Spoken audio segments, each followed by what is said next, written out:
Abangan ang programang PCSO, hindi umuurong sa pagtulong.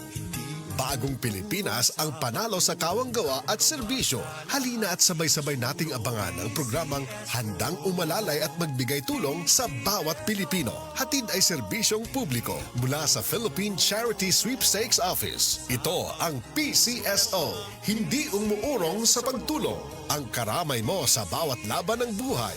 Tuwing Lunes, alas 11 hanggang alas 11:30 ng umaga. Mapapanood din sa pamamagitan ng Facebook Live, YouTube Live ng DZXL at sa Signal Channel 309. PCSO, hindi umuurong sa pagtulong. Sa pagtulong ang PCSO. Oras, hatod ka nato sa Camel Soy Sauce. Prostate cancer, ang delikado ug mamatay ni nga sakit nga cancer sa mga lalaki. Mag Life Extension Vitamin D3 na mo. Rekomendado sa mga medical doctors. Aprobado sa FDA Philippines ug FDA USA. Suklan nato ang prostate cancer. Mapalit sa mga butika.